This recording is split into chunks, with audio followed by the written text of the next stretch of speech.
पर जैसे जैसे उठना बैठना ज्यादा होने लग जाता है तो फिर व्यवहार छोड़ दिया जाता है, सहजता। उसको हम फिर बोलते भाई अब फॉर्मेलिटी मत कर, अब तो हमारी दोस्ती पुरानी हो गई। विवाह में भी पति पत्नी प्रारंभिक समय में व्यवहार करते हैं, लेकिन जैसे 1-2 साल निकल जाते हैं शादी के, फिर व्यवहार नहीं होता, फिर फॉर्मेलिटी नहीं होती, फिर वास्तविकता होती है। ठाकुर जी के सन्मुख पहले क्षण से ही व्यवहार नहीं होना चाहिए, वास्तविकता। आप जैसे हो वैसे जाओ। क्यों? चार्थे स्वविज्ञ स्वराट, वो अविज्ञ हैं, अनविज्ञ नहीं है, सब जानते हैं।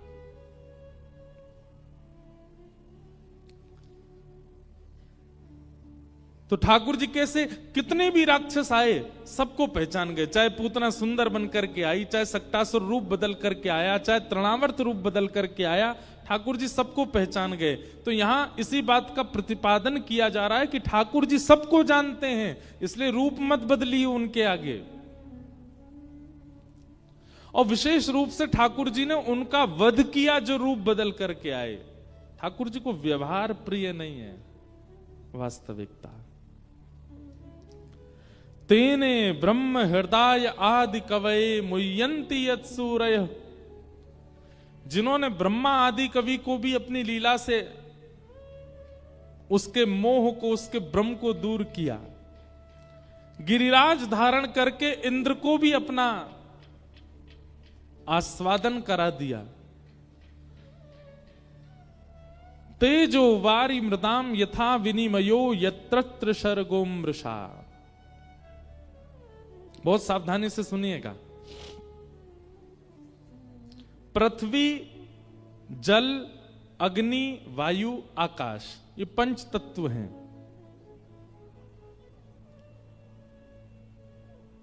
ऐसी भावना रखी जाती है कि नाम जप करने वाला ठाकुर जी को प्रिय है, यज्ञ अनुष्ठान करने वाला ठाकुर जी को बहुत प्रिय है, परिक्रमा करने वाला, कथा सुनने वाला, तिलक लगाने वाला, कंठी पहनने वाला, एकादशी व्रत करने वाला ठाकुर जी को बहुत प्रिय है। पर हमारी एक बात बहुत ध्यान से सुनिएगा, पर्यावरण मित्र यदि व्यक्ति है तो वो ठाकुर जी को अतिशय प्रिय है। समझ रहे हैं बात को? पर्यावरण मित्र वृक्षों से प्रेम करता है, वातावरण को शुद्ध रखने का प्रयास करता है, पृथ्वी को स्वच्छ रखता है, वायु की शुद्धता की चिंता करता है, नदियों की गंदगी की चिंता उसके चित्त में है। ऐसे व्यक्ति की चिंता ठाकुर जी को होती है फिर, क्योंकि स्वयं श्री कृष्ण भी पर्यावरण से बहुत प्रेम करते हैं। हमारे ठाकुर जी को महल बिहारी नहीं कहा जाता, क्या कहा जाता? कुंज बिहारी। क्या कहते हैं? कुंज बिहारी। ठाकुर जी महलों में नहीं रहते। हमारे वृंदावन के ठाकुर जी कहां रहते हैं? लता गुल्म वृक्षों में रहते हैं। कुंज बिहारी, वृक्षों से प्रेम। हमारे ठाकुर जी को गिरिवरधारी कहा जाता है, पर्वतों से प्रेम। हमारे ठाकुर जी को यमुना पुलिन बिहारी कहा जाता है, नदी से प्रेम। हमारे ठाकुर जी वृंदावन में माटी खाते हैं, पृथ्वी से प्रेम। पृथ्वी, अग्नि, जल, वायु, आकाश, भगवान ने 2 बार दावाग्नि पी है। भागवत में कथा आती है, ठाकुर जी 2 बार अग्नि पी गए वृंदावन की लीला में।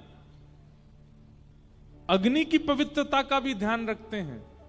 और तृणावर्त नाम का बवंडर रूपी एक राक्षस आया था, उसको मार करके ठाकुर जी वायु को पवित्र करते हैं, सबसे प्रेम करते हैं।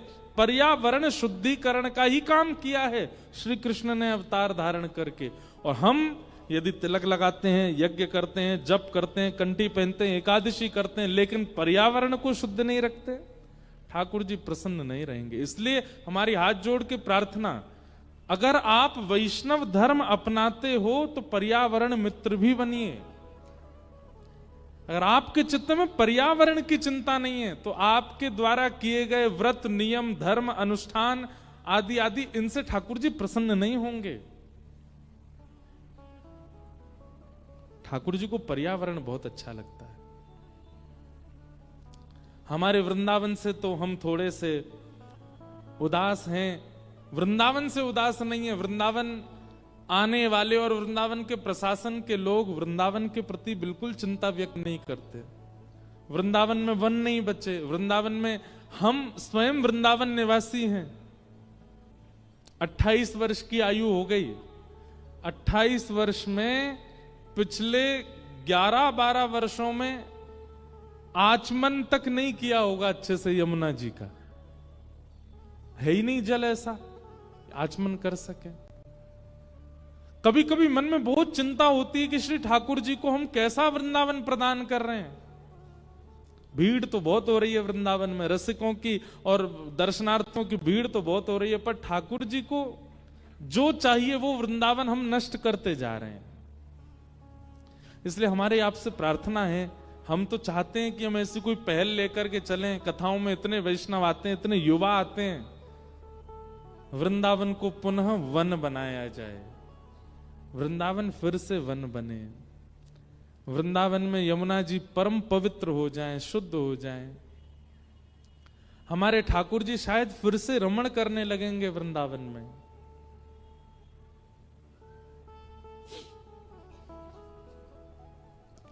पर्यावरण से यदि आपकी प्रीति है तो आपकी एक माला यदि कम भी रह जाती है ना, तो भी ठाकुर जी को आपसे प्रेम रहेगा।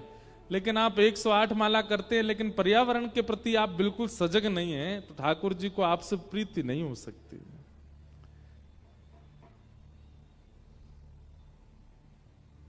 इसलिए पर्यावरण मित्र बनिए। हमारे गोवर्धन में एक महाराज जी थे, उनका नाम था पंडित श्री गया प्रसाद जी महाराज। आप लोग आगे कभी गिरिराज जी की परिक्रमा करने जाओ तो हमारी कही एक बात सुनिएगा। दान घाटी पर श्री ठाकुर जी का मंदिर है, गिरिराज जी का, वहीं से अधिकतर परिक्रमा प्रारंभ होती है। तो वहां से जैसे ही आप परिक्रमा प्रारंभ करेंगे, थोड़ी सी ढलान है, नीचे की तरफ उतरेंगे तो करीब 1.5 किलोमीटर बाद ही आपके सीधे हाथ पर परिक्रमा मार्ग में पंडित श्री गया प्रसाद जी महाराज की समाधि है। वहां जाकर के थोड़ी देर एकांत में रज में बैठिएगा गिरिराज जी की सन्निधि में। आपको जो स्तुति आती है, आपका जो गुरु मंत्र है, आपको जो कीर्तन आता है, जो भजन आता है, वहां बैठ करके गिरिराज जी को सुनाइएगा। और फिर जो आपका अनुभव होगा उसको अपने मन में रखिएगा। हम कभी मिलें अगर भविष्य में तो हमको बताइएगा, निश्चित होगा। तलहटी गोवर्धन की रहिए, तलहटी गोवर्धन की रहिए। हमारे ब्रज में गाते हैं, एक पद है तलह। अच्छा, आप में से गिरिराज जी गए कितने लोग हैं? हाथ ऊपर करना। जय हो। जितने लोग कथा पंडाल में हैं उसके लगभग 15% लोग ही गए हैं। अगली बार ब्रज जाइए, बिना गिरिराज जी की परिक्रमा लगाए मत आइएगा लौट करके। हम एक बात घोषणा करके कह रहे हैं कथा में, ठाकुर जी यदि आपसे प्रसन्न हो गए तो वृंदावन में 2 स्थान ऐसे हैं जहां ठाकुर जी आपको दर्शन दे सकते हैं। यदि मन बनाएंगे दर्शन देने का तो 2 ही स्थान हैं। या तो वृंदावन में यमुना का तट, वहां ठाकुर जी आपको दिख सकते हैं, या गोवर्धन की तलहटी श्री गिरिराज जी। हमारे श्याम सुंदर कहां हैं वृंदावन में? यमुना के तट पर या गिरिराज जी की तलहटी में। वैसे तो सर्वांगीण ब्रजमंडल श्री कृष्ण हैं, परंतु जैसे होता है ना, किसी बड़े व्यक्ति से मिलना है तो उसके कार्यालय पे जाओ, जहां वो सबसे मिलता है वहां जाओ, जहां ज्यादा उसका आवागमन रहता है वहां जाओ। तो हमारे ठाकुर जी रहते तो पूरे वृंदावन में है, पूरे ब्रज में है, लेकिन विशेष आवागमन ठाकुर जी का यमुना जी के तट पर और गिरिराज जी की तलहटी में। गिरिराज जी जाके क्या करना चाहिए इस पद में लिखा है, ध्यान से सुनिएगा और गाइएगा हमारे साथ।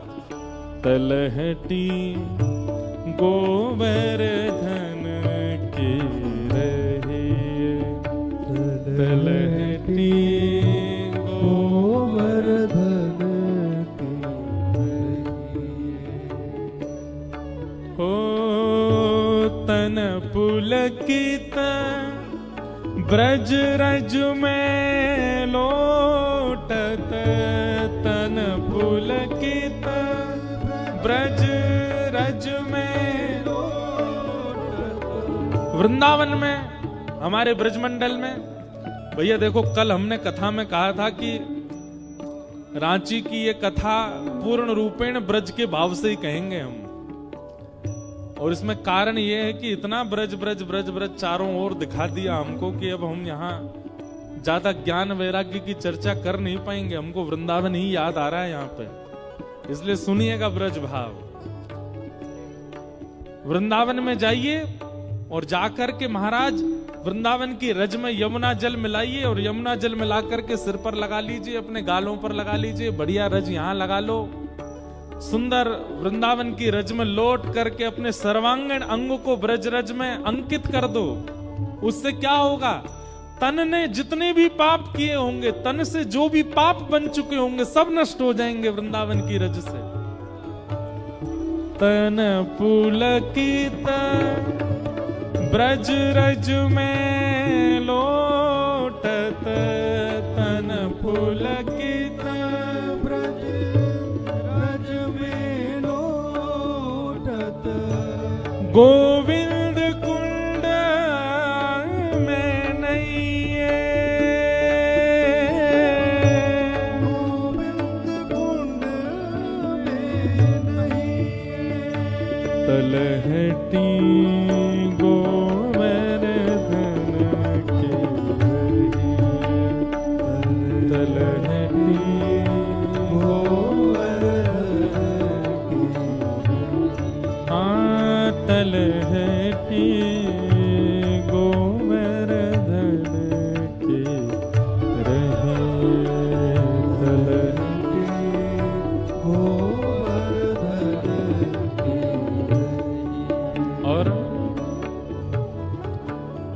नित प्रतिमदन गोपाल लाल के, नित प्रतिमदन गोपाल लाल के, चरण कमल चित लइहे,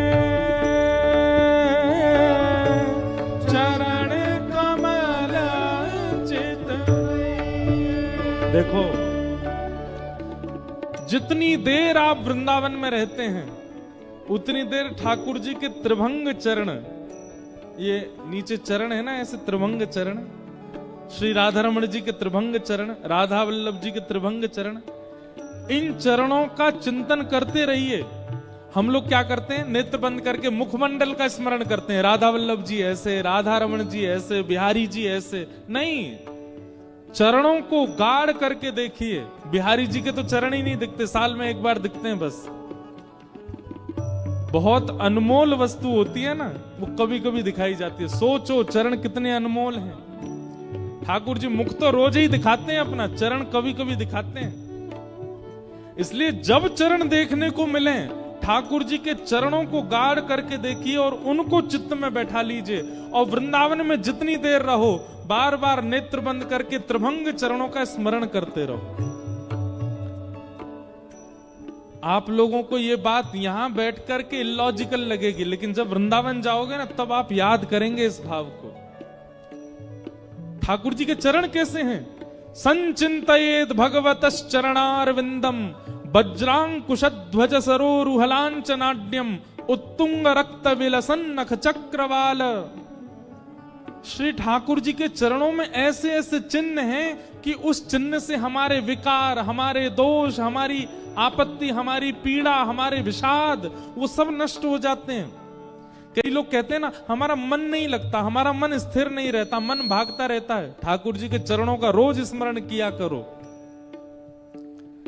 आप अपने मंदिर में, अपने मोबाइल फोन में या कहीं पर भी ठाकुर जी का चित्र लगाते हो ना, जूम करके केवल चरणों का चित्र रखो और वही देखते रहा करो।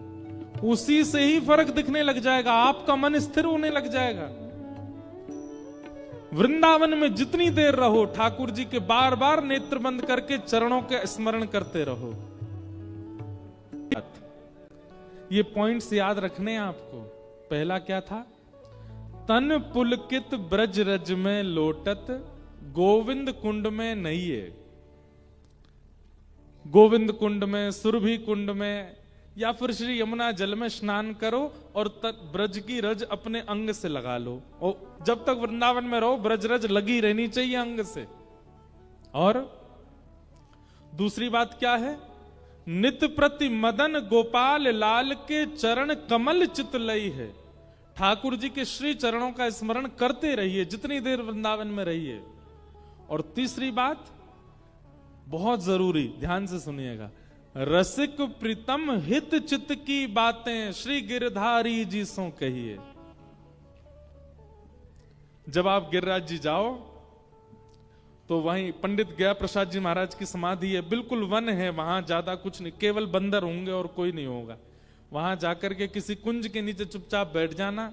गिरिराज जी पे मत चढ़ना ऊपर, नहीं तो कोई ब्रजवासी बहुत मारेगा। ऊपर मत चढ़ियो, वहीं कुंज में ही रहियो। वहां बैठ करके श्री गिरिराज जी की तरफ मुख करके आपको जो पद आता हो, जो कीर्तन आता हो, जो गुरुदेव के द्वारा प्रदत्त नाम जप हो, आपका गुरु मंत्र हो, उसका जाप करके गिरिराज जी को सुनाओ। और वह पूर्ण करने के बाद फिर अपने मन के भाव गिरिराज जी से कहो। ये मत कहना कि हमारे पेपर आ रहे हैं, पास करा दो, हमारी जे काम नहीं बन रही, ऐसे करा दो, ये करा, नहीं। ठाकुर जी से ऐसे चर्चा करो जैसे किसी सखा से करते हैं। हे गिरिराज जी, आप कैसे हैं? ठीक हैं, आनंद में हैं। हम रांची से आए हैं, परिक्रमा करने आए हैं, हमारे मन में आप प्रकाश कीजिएगा ठाकुर जी। हमारे अंदर बड़े दोष हैं, हम ऐसा ऐसा कर्म करते हैं, हम गलत खाते हैं, हम गलत व्यवहार करते हैं, हम ईर्ष्या करते हैं, आप हमारे चित्त को प्रसन्न कर देना हे नाथ, और कुछ नहीं चाहिए हमें। कभी कभी मैं कथा में कहता हूं कि व्यक्ति भगवान से सब मांगता है, लेकिन जो मांगना चाहिए वो नहीं मांगता। क्या? ठाकुर जी से कभी ये नहीं मांगता कि हे ठाकुर जी मुझे सरल बना दो, कभी नहीं मांगता।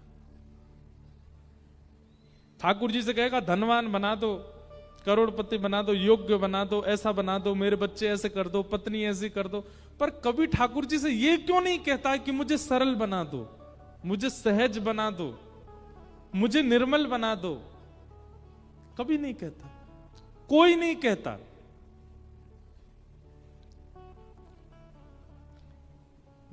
रसिक प्रीतम हित चित की बातें श्री गिरधारी जी सो कहिए, तलहटी गोवर्धन की रही है। गिरिराज जी से थोड़ी देर बैठ के वार्ता करना, और ये मान करके नहीं कि ये पाषाण हैं, ये मान करके साक्षात श्री कृष्ण हैं, और बात करो। और चर्चा करने के बाद फिर गिरिराज जी की परिक्रमा करो। आपने जितनी चर्चा गिरिराज जी से करी है ना, सबके प्रति उत्तर पूरी परिक्रमा में आपको मिलते रहेंगे। ऐसा लगेगा गिरिराज जी कुछ कह रहे हैं कान में, गिरिराज जी कुछ बात कर रहे हैं। ये सब बहुत अंतरंग रसिकों की बातें हैं, हम पता नहीं क्यों आपके बीच कह रहे हैं, पर कह रहे हैं। कोई रसिक ही बैठा है यहाँ पे, इसलिए निकल रही हैं बातें। ये सब ब्रज जावे वारे और ब्रज में रहवे वारे इनके काजे सूत्र हैं। तो ये चर्चा हमने क्यों की? पर्यावरण से प्रीति जिसकी है, ठाकुर जी को प्रीति उससे है। आपका नाम जप, आपका तिलक, आपकी एकादशी, आपकी तुलसी, निष्ठा, इन सब निष्ठाओं में बढ़ोतरी होने लग जाएगी अगर आप पर्यावरण से प्रीति करने लग गए तो। लेकिन केवल नाम जप और तिलक आदि के भाव में ही है, पर्यावरण के प्रति आपका कोई सजगता का भाव नहीं है, तो आपकी भक्ति में कहीं ना कहीं कटौती होती रहेगी। तो पंडित श्री गया प्रसाद जी महाराज के लिए मैं चर्चा ये कर रहा था, आपकी सेवा क्या थी? आप गिरिराज जी में रहते थे और आपकी एक ही सेवा थी, क्या? पूरी गिरिराज जी की परिक्रमा आप करते थे। और कैसे करते थे? सोहनी करते हुए। सोहनी किसको कहते हैं? हमारे ब्रज में सोहनी कहते हैं आपके यहां झाड़ू लगाने को। झाड़ू लगाना समझते हैं? यहां पे झाड़ू ही बोलते हैं ना, और तो कुछ नहीं बोलते। पूरे गोवर्धन में परिक्रमा करते और झाड़ू लगाते भय, सोहनी करते भय। और सोहनी भी देखिए, झाड़ू लगाने वाले जो हैं वो जोर जोर से झाड़ू लगाते हैं। पर श्री पंडित गया प्रसाद जी महाराज इतने धीमे धीमे सोहनी करते थे कि ब्रज रज भी रानी हैं, इनको चोट ना लगे, इनको पीड़ा ना हो, इतने धीमे धीमे सोहनी करते थे। किसी ने कही बाबा तुम सोहनी काहे को करो?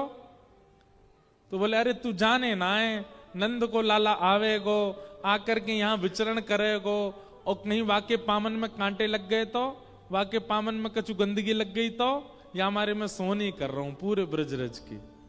और उनका नियम था कि जब सोहनी करते करते झाड़ू छोटी सी हो जाती थी तो फिर रज में गड्ढा करके और उसमें पुष्प पधरा के फिर सोहनी को उसमें विराजमान करके ऊपर से मिट्टी ढकते और फिर महाराज भंडारा करते, और भंडारा करके कहते बोले भैया बड़ भागनी है ये सोहनी, अपने जन्म से लेके अंत तक ब्रजरज में ही रही, कहीं और गई नहीं, कितनी बड़ भागनी।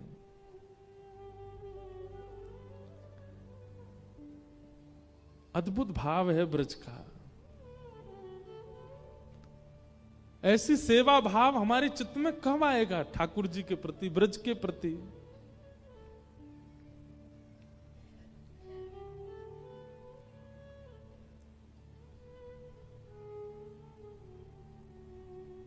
तेने तेजो वारी मृदाम यथा विनिमयो, पृथ्वी जल अग्नि वायु आकाश सबके लिए पवित्रता का भाव रखो।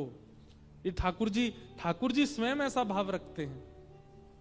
तेजो वारी मृदाम यथा विनिमयो यत्रत्र शर्गोम मृषा, 3 स्थानों पर ठाकुर जी ने लीला की, ब्रजधाम, हस्तिनापुर और द्वारिका। धामना स्वेन सदा निरस्त कुहकम सत्यम परम धीमहि। अपनी लीला पूरी करने से पूर्व ठाकुर जी ने उद्धव को ज्ञान उपदेश किया। ऐसे परम सत्य श्री कृष्ण को हम प्रणाम करते हैं।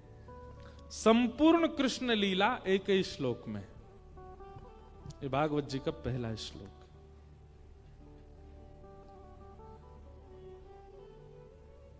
ठाकुर जी के यदि प्रिय बनना चाहते हो ना भैया, तो पर्यावरण के प्रति सजग हो जाइए। किसी वैष्णव की आज्ञा से आप तिलक धारण करने लग गए, वैष्णव की आज्ञा से आप नाम जप करने लग गए, वैष्णव की आज्ञा से आप रज धारण करने लग गए, वैष्णव की आज्ञा से आप राधा राधा राधा नाम उच्चारण करने लग गए, उसी वैष्णव की आज्ञा है पर्यावरण के प्रति थोड़े पवित्रता का ध्यान दो।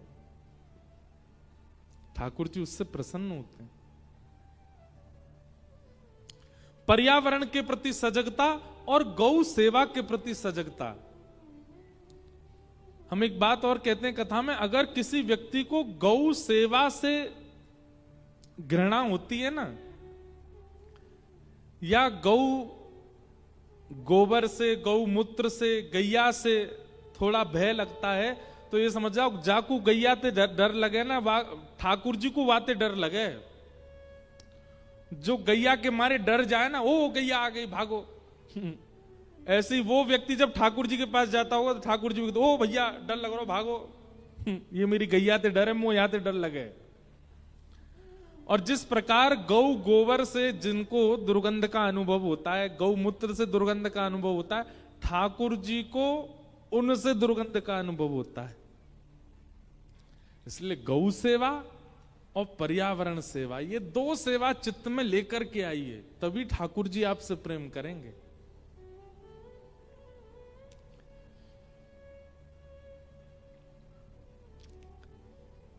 भागवत जी के पहले श्लोक में संपूर्ण कृष्ण लीला सुनाई गई। दूसरे श्लोक में 4 बातें हैं, विषय, अधिकारी, संबंध और प्रयोजन। बहुत ध्यान से सुनिएगा। कि धर्म प्रोजित केतवोत्र परमो निर्मत्सराणां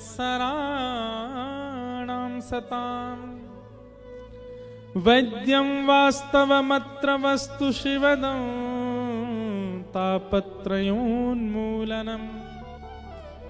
श्रीमद्भागवते महामुनिकृते किं वा परैरीश्वर सद्यो हृदयवरुध्यते त्रिकृतभिः शुश्रूषुभिस्तत्क्षणात्। बहुत सावधानी से सुनिएगा। विषय, अधिकारी, संबंध और प्रयोजन, ये 4 बातें हम यहां बताने वाले हैं। सबसे पहला, भागवत जी का विषय क्या है? भागवत जी का विषय क्या है? तो कहते हैं धर्म प्रौजित कई तवोत्र परमो।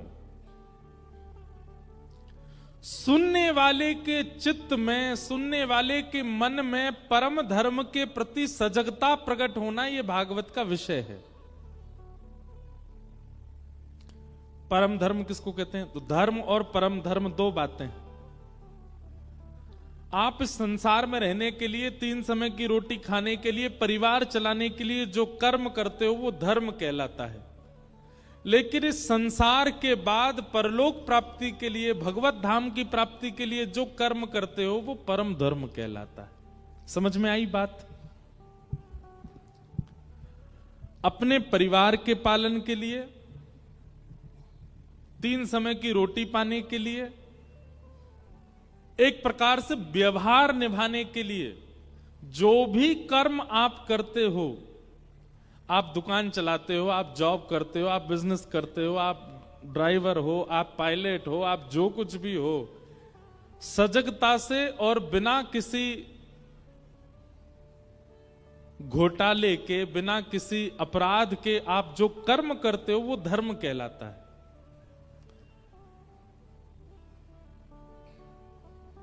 लेकिन देह के भीतर जो आत्मा विराजमान है उसके कल्याण के लिए जो कर्म किया जाता है वो परम धर्म कहलाता है। देह कल्याण के लिए जो कर्म वो धर्म, और देह के भीतर विराजमान आत्मा के कल्याण के लिए जो कर्म है वो परम धर्म। हम सब धर्म तो करते हैं पर कई बार परम धर्म में हमसे चूक होती रहती है। देह का कल्याण हो, देह का उद्धार हो, देह सजग हो, देह आनंदित हो, इसका विचार पूरी दुनिया करती है। और कई बार हम देवालयों में, तीर्थों में, कुंभ जैसे महापर्वों में भी केवल देह की उपस्थिति और देह के कल्याण के लिए ही जाते हैं, आत्मा का कल्याण नहीं सोचते। कई लोग रील बना रहे हैं, वीडियोस बनाते हैं, तो वो ऐसा कहते हैं कि हम प्रयाग में नहा लिए, मतलब हम क्या क्या करने आए? तो बोले पाप धोने आए थे, अपने पाप धोने आए थे।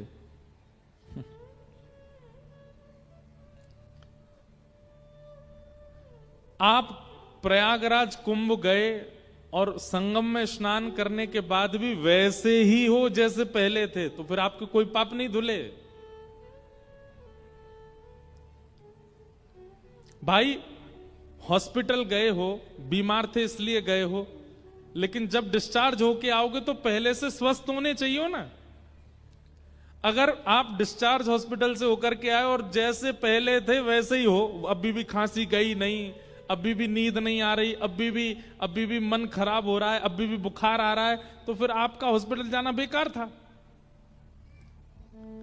आप प्रयागराज कुंभ गए, आप तीर्थराज गए, आप संगम स्नान करके आए, लेकिन जैसे रांची से गए थे नहा धो के आ लौट गया वैसे ही हो, कोई परिवर्तन नहीं है, तो आपका जाना व्यर्थ था।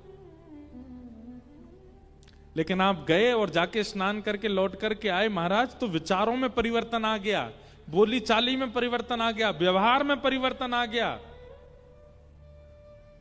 घर वाले भी कहने लगे बदला बदला सा लग रहा है भाई, ये अब पहले से थोड़ा सुधर सा गया है जब से स्नान करके आया। पर ऐसा किसी के साथ नहीं हो रहा है, सब केवल डुबकी लगाने में ही होड़ लगा रहे हैं, परिवर्तन तो हो ही नहीं रहा है। क्यों? क्योंकि हम धर्म का चिंतन करते हैं, परम धर्म का नहीं करते। हमारा केवल उद्देश्य होता है शरीर को ले जाना, जाकर के वहां डुबकी लगवाना और तुरंत दौड़ धाड़ करके वापस आ जाना। यही संगम स्नान कथा सुनने के बाद जाओगे तो आप धर्म की भावना से नहीं, परम धर्म की भावना से जाओगे। आप यह विचार करके जाओगे कि मुझे परिवर्तन के लिए जाना है, मुझे विचारों की शुद्धि के लिए जाना है। एक बार में ही बजा लो सब लोग। हाँ बस, आधे उन्हें बजाई, आधे यहां बजा रहे, समझ में आई वही बजा रहे हैं। अब देखो, कल बहुत हृदय विदारक घटना हो गई, कल या परसों दिल्ली में कितने सारे लोगों ने भागदौड़ मचा दी रेलवे स्टेशन पर। क्यों? सब धर्म का चिंतन करते हैं, उनको ये देह हमारा पहुंच जाए, कैसे लटक के पहुंचे, चढ़ के पहुंचे, कैसे भी पहुंचे। परम धर्म का भाव होगा ना तो आप शांत रहोगे, आपके अंदर मचलन नहीं होगा, आप चंचल हृदय के नहीं होगे, आप शांत स्वभाव के हो जाओगे। अगर प्रयाग जाने को मिल गया तो अच्छा, नहीं जाने को मिला तो महाराज रांची में बैठे बैठे चिंतन कर लोगे, आहा कितना सुंदर संगम है, देखो यहां से यमुना जी आ रही हैं, सामने से गंगा जी आ रही हैं, ओ भैया नाव वाले भैया लो 10 रुपया लो, हमको बीच में ले चलो। रांची में ही बैठे हो लेकिन सोच रहे हो, नाव वाले भैया बीच में ले जा रहे हैं, क्या सुंदर ठंडी हवा चल रही, अरे लाइफ जैकेट पहन रखी है हमने, डूब नहीं जाए। सोच ही रहे हो, गए नहीं हो। नाव वाले भैया बोले भैया संगम आ गया, उतर जाओ। तुरंत आप यमुना जी में, गंगा जी के संगम में उतर गए, वस्त्र उतार करके डुबकी लगा ली, हर हर गंगे जय यमुना मैया की, संगम स्नान हो गया। और यही स्नान का भाव रखने के बाद आपने क्या विचार किया, अब मैं अपने क्रोध पर वश करूंगा, अब मैं अपने काम पर वश करूंगा, अब मैं अपने लोभ पर वश करूंगा, अपनी विचारधाराओं को शुद्ध करूंगा। पत्नी से लड़ता हूं, अब नहीं लड़ूंगा। बच्चों को बेवजह डांट देता हूं, अब नहीं डांटूंगा। लोगों से क्रोध भरी वार्ता करता हूं, अब नहीं करूंगा। मैंने संगम स्नान किया, कुंभ स्नान किया, ये परिवर्तन मेरे चित्त में आना चाहिए। ये भावना परम धर्म कहलाती है। और ये परम धर्म आप मेरे बताए गए क्रिया से घर जाके कर लोगे, संभव होगा नहीं। कथा सुननी पड़ेगी और कथा को जीवन में उतारना पड़ेगा। फिर आप रांची बैठ करके जो चिंतन करोगे वो अपने आप हो जाएगा।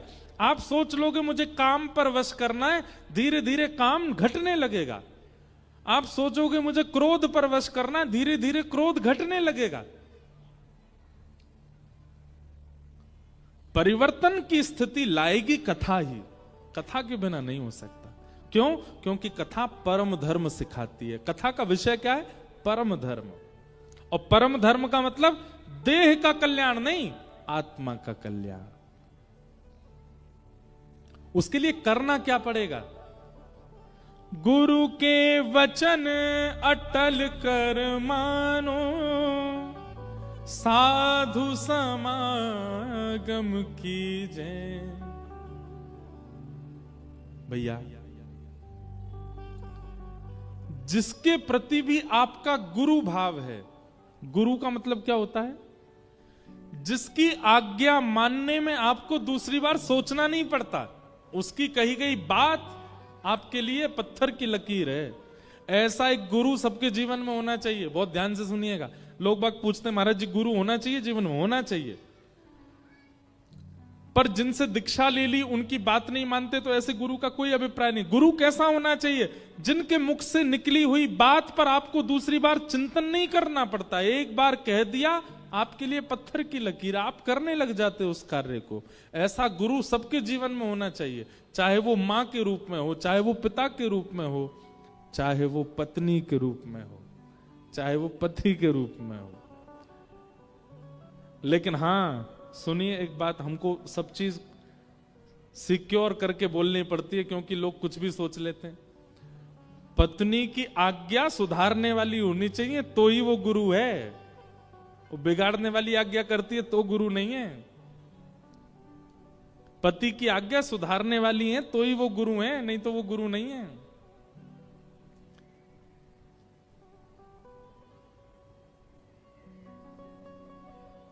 गुरु, गुरु शब्द का अर्थ क्या? गु कहते हैं अंधकार को और रू कहते हैं निवृत्ति को। जिसकी वाणी से, जिसकी उपस्थिति से, जिसके दर्शन से आपके हृदय का अज्ञान रूपी अंधकार समाप्त हो जाता हो, उसको गुरु कहते हैं। और ये कोई भी हो सकते हैं। दत्तात्रेय जी के 24 गुरु हैं। अगर आप चाहते